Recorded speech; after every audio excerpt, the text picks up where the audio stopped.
होननानै बुङो हरावथ' हरसे रंजाखाबाय ओमफ्राय दा माबायाव थांनो नागिरदों काजलगाव नायखिया बोलता है नैलै बे कुमलुं बाजारावहाय फुंनि ब्रेकफास्ट ना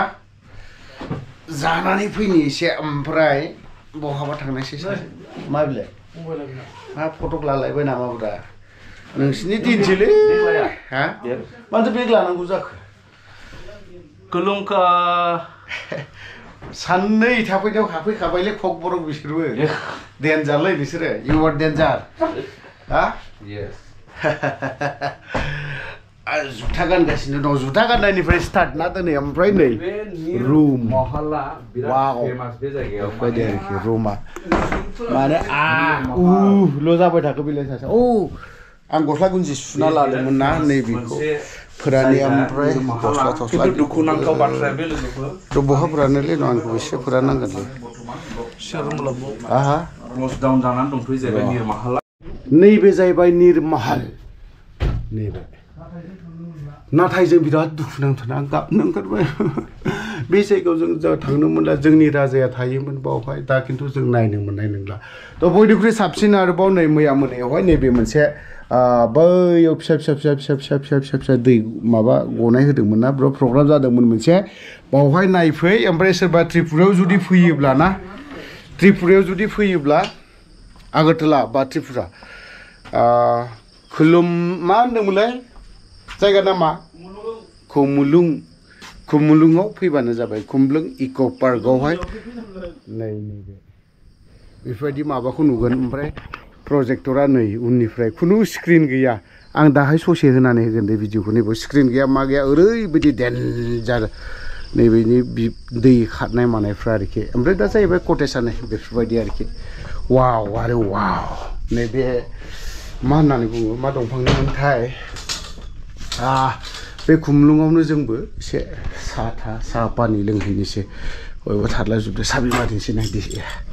साबि ओइ रेडि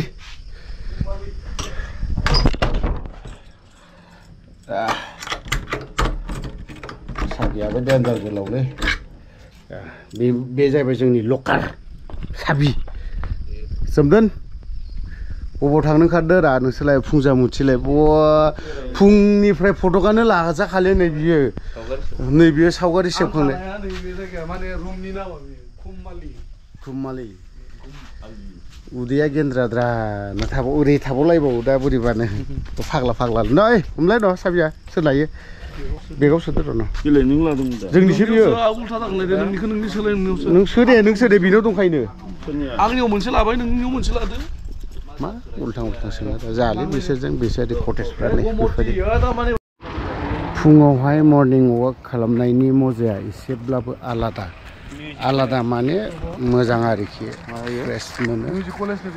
मिउजिकनि कलेज हनै बेवहाय TTAADC ओरैहाय मिउजिक कलेज खुमुलुं इक' पार्क मैया बेयावनो जों हाबदोंमोन ओमफ्राय दखानालाय खुलिदों हनै खुलिनो माथो हा अभी टाइम नहीं हुआ अभी 8:30 बजे 8:50 जाबाय थारमाने आं हिन्दीयाव MA लै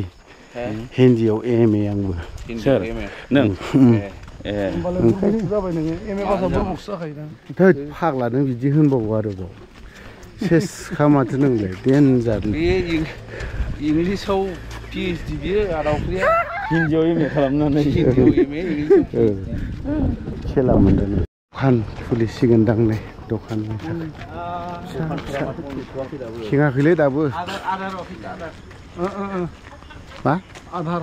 कार्ड औ आधार कार्ड अफिस बियो पुलिस स्टेशन औ पुलिस स्टेशन थाना बे थानाखौलाय आरो राधापुर गरम मोनदों दा गरम औ गरमाथ' एसे मोनबाय थाबायनानै जायगाया गुसु हा बिफांबारि ना जायगा गुसु इक' पार्क थाबायना खाथियावनो इक' पार्क थाबाय औ ओंखायनो इक' पार्क थानायखाय इक' सिस्टेमा एसे गुसु जादों ओमफ्राय माबायदि जाबावनांगौमोन नों Kumulung Eco Park. Kumulung Eco Park. Yes. Ini share-shareआवनो गिदिंबाय थादों बेनि share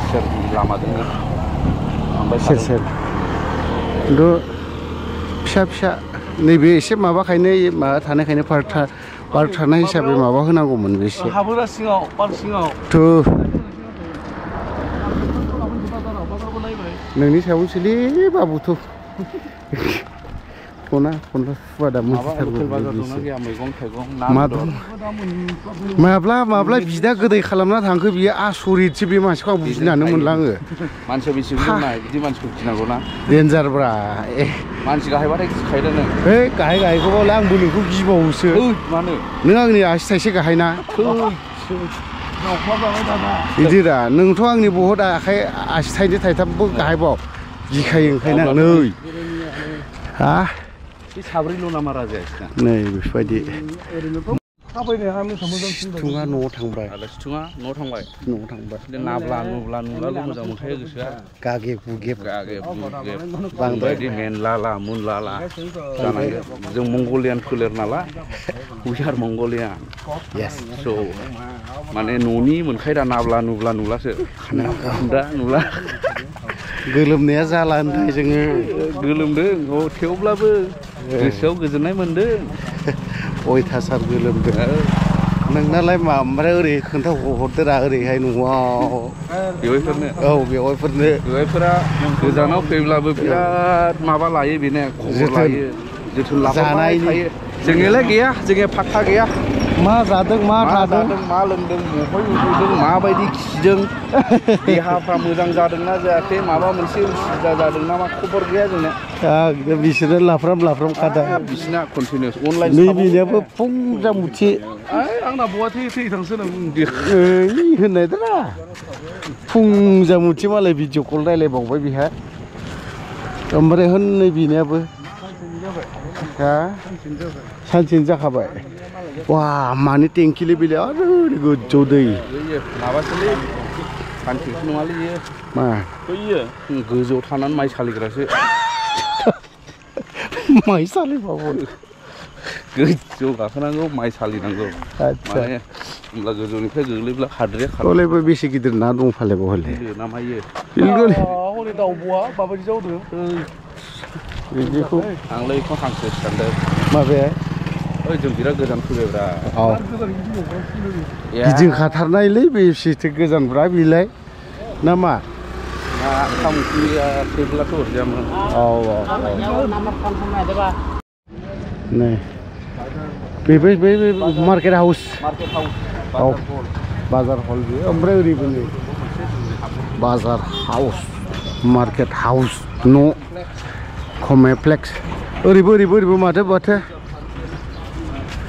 खुलियाखैनो गोजौनिया सोरबा खुलिबाय सोरबा बावहाय मोजां ओंखाम ओंख्रि मोनजानाय नङालै मिथिबाय मोनजानाय नङा आं जा नुबाय बे एम्बु बालेबफोरनिसो बेथ' मोजां ओंखाम मोनजानाय नङा बावहाय फिसा औ ब्रेकफास्ट जानो फैदों नैबे बाजार मा बाजारथाय बियो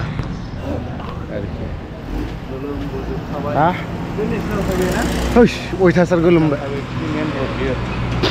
माबानि TTDSC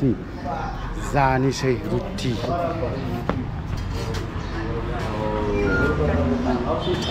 आच्छा हा बुबुक वाकनि बोरमानि बिबु और ये क्या है बिरयानी हम लोग तो बिरयानी नहीं खाता है रे बोरमा और रोटी खाना है सब्जी वो नहीं खाता है रोटी नहीं खाता है ये मा बिरयानी फाखना होदों माथो देनजारलै नोंबो ब्लगार जादोलै नोंबो फाखन जानायाव बे गोगोमथार बेनिया मा जाबावनो डाबल नङाबा जाया जाहैबाय बियो रुटिबो जागोन पुरिबो जागोन बिरियानिबो जाखांबाय नै आंना रुटि मोनफैबाय थेंक इउ माने रुटि गुदुं माने माने रुटि गोरान जानोसै आंथ' नैबे गोमा संनाय मानायफ्रा